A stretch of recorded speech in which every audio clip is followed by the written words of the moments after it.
Hey, this is Scott McGill, a short, hopefully relatively short video on the whole tone scale. It's all whole steps. Sort of fallen into disrepute, I guess. I don't really hear many people talking about it anymore. I always loved it. I always thought it was a great sound.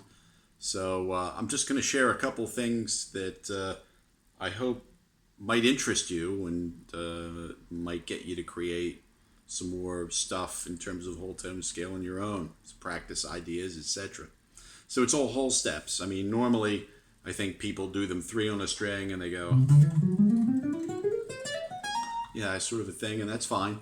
I want to do them 3 and then 2 and then 2 and then 3. So in other words, 3 notes on a string, 2, 3, 2, 3, and then 2.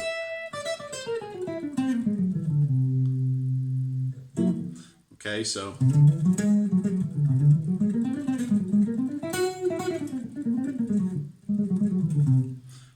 that goes 2 and then that goes 3 and then 2 rather. Here's the 2 and 3. So 2 notes, 3, 2, 3.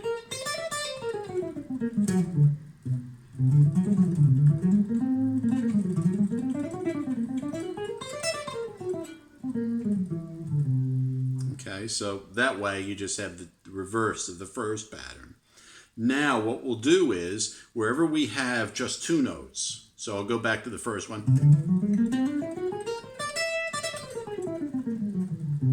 Wherever we have that, I'm going to introduce a chromatic note, this time in between the 2. So instead of C, D, E, and then F sharp and G sharp, I'm going to put F sharp, G, G sharp. And then everywhere that happens,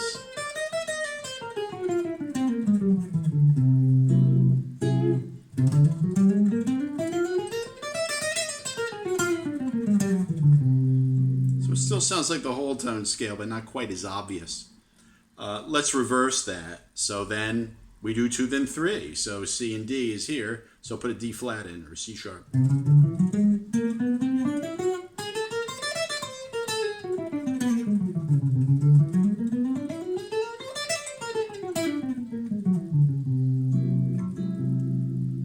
Okay. So that's the chromatic note in between. Now, wherever we have a 2, let's put a chromatic note above. So if I did this one, 3 and then 2.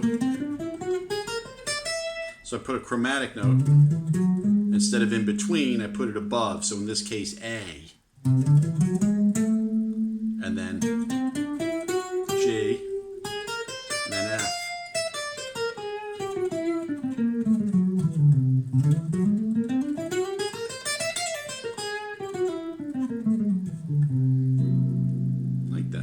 And then if I reverse it, it would just go here. Instead of, it goes D sharp or E flat, C sharp or D flat. So the same thing. I like that.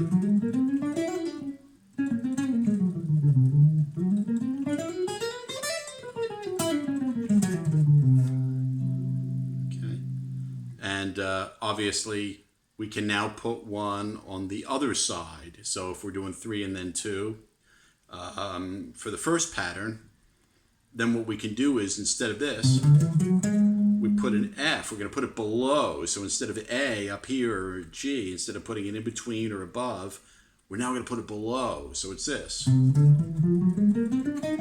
love the sound of that one. That sounds nice. So it goes below. So it would be F, E flat, D flat. That's cool.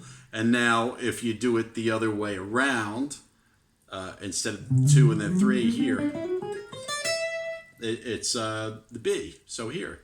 Then an A. Then a G.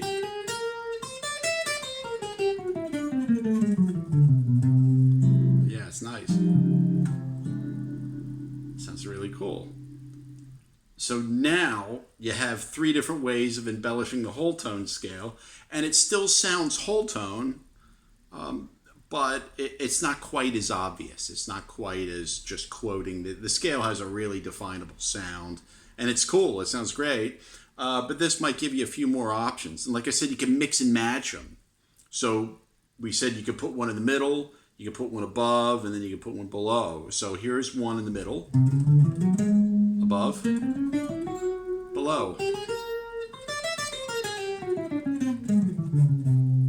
It's a nice lick.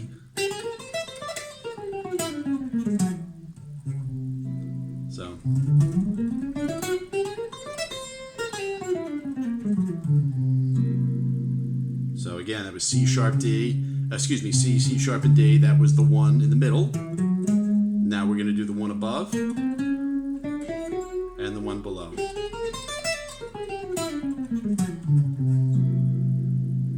Okay. So I hope that was helpful. It's just one of those scales that it doesn't seem like a lot of people are talking about it or playing it anymore. But I think it's a really useful sound. I like it. And I hope, though, that can give you some idea into how to changing it up a little bit.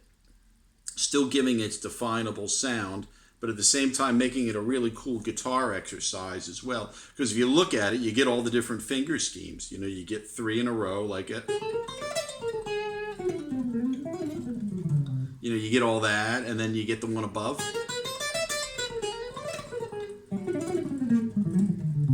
And then you get one below, so you get 1, 2, 4.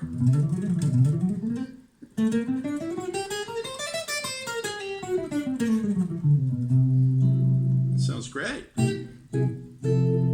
So it has a really, really interesting sound that way, and it's good for your chops. You know, you can, obviously move any of those things around. And I think what I might do in another video is elaborate on it a little bit more so that you can see perhaps how this thing can go all over the fretboard, not just in one position at a time. And remember, you just move these things down by whole steps. Everything that we did in C, you move it to B flat and A, A flat rather.